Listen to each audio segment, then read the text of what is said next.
O sofrimento é uma condição humana e por isso que nos chama atenção. Às vezes nos fascina. Eu estou falando na literatura, o sofrimento na literatura. Por causa de um vídeo passado que eu fiz aqui, eu vou até deixar aqui linkado nos cards, onde eu vou explicar aqueles calhamaços que dá para ler mais rápido.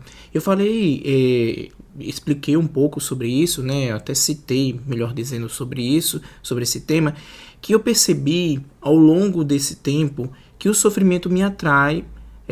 Essas histórias, né, que são um pouco sofridas, melancólicas e muitas vezes assim, que nos dói até mesmo dentro de nós mesmos, me atrai. E isso me chocou de certa forma. Muitos de vocês também falaram que esses tipos de livro também atrai. Então, no vídeo de hoje vamos conversar sobre livros que trazem esse tema, livros com muita sofrência. Então vamos lá, 8 livros com muita sofrência. Vamos lá para entender tudo isso.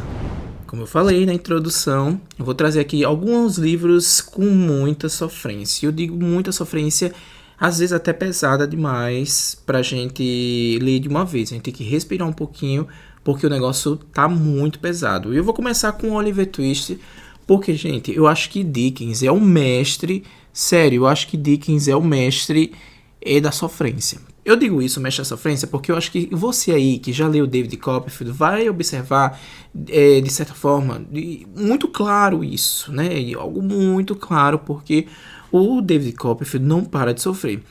E isso é muito similar em Oliver Twist.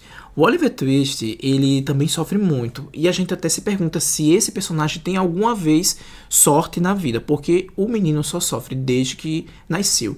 Ele já nasce ali e já perde os pais. Ele vai para um orfanato, sofre muito lá dentro. E continua sofrendo a vida toda. Vai chegar um ponto que a gente vai ter um pouquinho de respiro. Mas a gente se pergunta, esse personagem, ele não tem sorte nunca?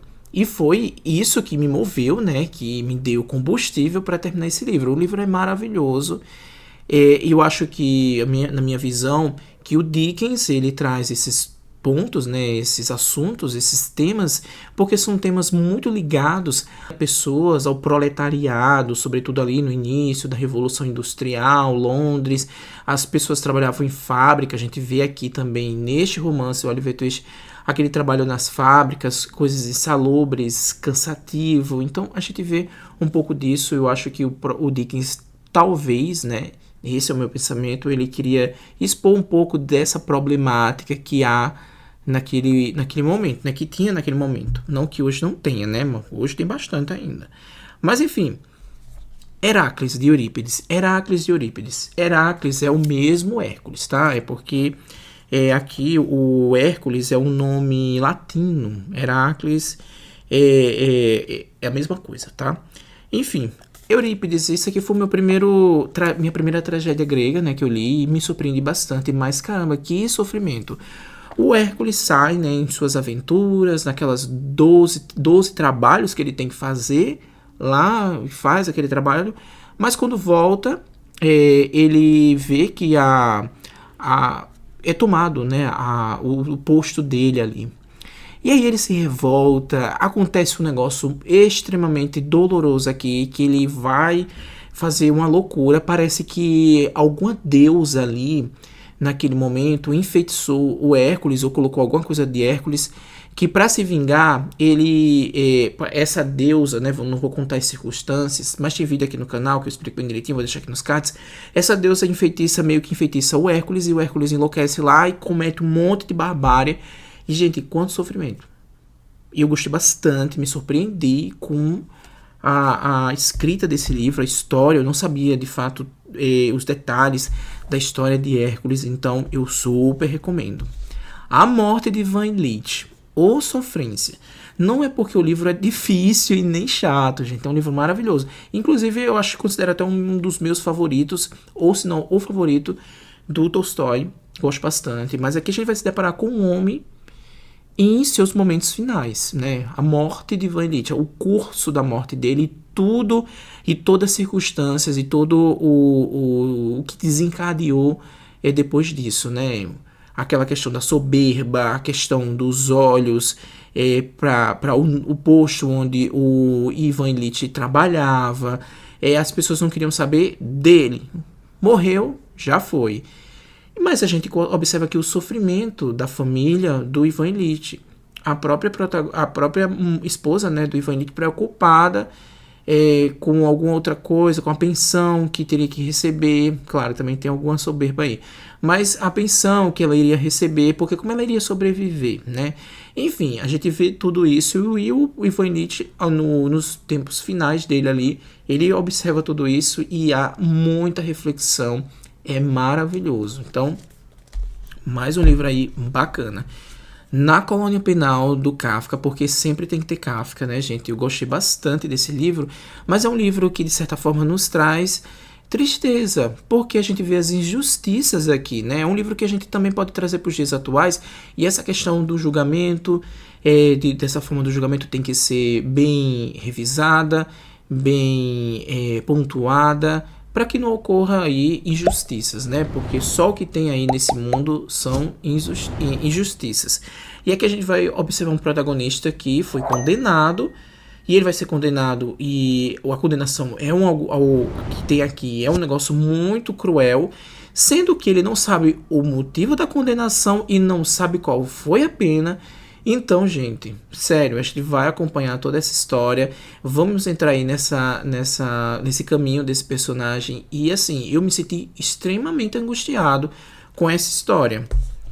Um outro livro que eu gostei bastante, é super fininho, mas tem um lado muitíssimo poético, é A Breve História da Menina Eterna, de Ruth Simões Ribeiro. Gente, eu li o ano passado, eu estava vindo de São Paulo, então eu pedi um livro pequeno para ler no aeroporto ali, no voo, enfim. E aí eu li o ano passado esse livro e me surpreendeu muito, porque aqui a gente vai se deparar com a história de uma protagonista chamada M, a letra M. E aí essa letra M, ela significa muita coisa que a gente vai tirar dessa leitura. Além disso, é uma protagonista que não sabe o que é a morte em si. Nós também não sabemos o que é a morte, porque a gente nunca participou desse evento final, né? Um dia vai chegar para todos. Mas essa reflexão tem aqui. Ela não sabe o que é a morte. Ela vai ter perdas na família que vai despertar tudo isso. Então aqui tem muitas reflexões sobre esse momento final de todos nós. Maravilhoso isso aqui, gente. Vocês precisam ler isso aqui, porque é de uma obra-prima assim que eu fiquei de queixo caído. E aí, tem um livro também que eu li este ano, que, gente, que me doeu, sério. Que livro, momentos tristes aqui e bastante interessantes também. Amêndoas, né, desse nome que eu não sei pronunciar. Gente, que livro bacana dessa, eu não sei se é autor ou autora, autora sul-coreana. Maravilhoso esse livro, eu gostei bastante. E esse livro aqui, ele vai trazer a história de um protagonista que não tem... Ele tem alguma coisa que eu não vou explicar aqui pra vocês têm que ler pra entender, mas ele tem algum distúrbio, alguma coisa, a gente não sabe ao certo o que é a priori, mas ele tem alguma coisa que ele não tem sentimento algum, ele não consegue ter sentimento de nada, né? Nada acontece, as barbáries na frente dele, ele fica apático e segue a vida. Acontece desastres na família dele e assim, segue a vida, não tá nem aí. E é isso, né? E aí acontece um crime na frente dele, enfim, nada disso vai abalar ele. E a gente começa a se estranhar com isso. E aí, um grande momento, acontece algo muito forte, mais forte, tão impactante. Em pleno Natal, ou é Réveillon, não sei. Mas é em pleno Natal ou é Réveillon, acho que é Réveillon. Eu acho que é Réveillon. E acontece algo muito forte assim na família dele, que eu fico aí... E ele ficou assim, assistindo tudo aquilo como se nada tivesse acontecendo. E esse livro me encantou de um jeito, ele me consumiu e eu queria saber mais e mais dessa história, que eu disse, caramba, que livro bem feito. Mas esse livro traz tanta crítica sobre a sociedade atual, sobretudo essa questão do culto ao absurdo, né, que a gente observa através das redes sociais, as pessoas verem lá um absurdo e não fazer nada, não dizer nada. Então é muito disso aqui que esse livro me chamou a atenção. Um outro livro é Noites Brancas, né, do Dostoiévski, que eu não poderia falar aqui de sofrência sem trazer o mestre, né, o Dostoiévski. Noites Brancas, aqui a gente vai acompanhar o solitário, né, um homem solitário que não tem nome, e não é mencionado o nome dele, mas é uma coisa interessante porque é como se ele fosse apagado da sociedade, porque ele, como se ele não tivesse identidade. Ele não tem relação assim com ninguém, ele não conversa com ninguém, ele vai caminhar ali por São Petersburgo e como se nada, como se ele estivesse sozinho, né? Ele se depara com alguém numa ponte, acontecendo alguma coisa, ele vai lá tentar interferir e desde então é o único contato que ele tem na vida com alguém e talvez o amor, a primeira vez que ele sente amor, não sei ao certo, mas é maravilhoso, só lendo para entender. É uma obra-prima assim que eu amei demais. É um Dostoiévski diferente, porque aqui a gente viu um Dostoiévski mais romântico, mas gente, que obra-prima, né? Que obra-prima. Por fim, eu vou trazer um não ficção que é 10 Dias no Hospício de Nellie Bly. Eu já citei esse livro aqui diversas vezes em diversos outros livros. Nellie Bly, uma jornalista norte-americana, recebe um trabalho que seria o trabalho da vida dela. Primeiro, ela estava procurando um trabalho e aí o redator de um jornal lá em Nova York fala para Nellie Bly: Nellie, tem um trabalho para você. Aí ela perguntou: qual é o trabalho? Aí ele disse: você tem que se fazer de doida, de louca ali, para que entrar no hospício. Sim, o hospício, estamos recebendo muitos relatos aí, denúncias de que há maus tratos ali dentro, há coisas muito estranhas ali dentro e o hospício nega, né? Enfim, só entrando como louca lá dentro, como paciente, que vai entender todo o contexto. E a Nellie Bly disse: eu aceito. Chegou lá, a Nellie Bly deu uma de louca, foi pega pelo esse hospício, foi jogada lá dentro e ela relata esses 10 dias que ela passou dentro desse hospício. É uma coisa de louco, é sério, é um dos livros mais geniais que eu já li na vida. Tem vídeo aqui no canal, tá? Depois vejam lá.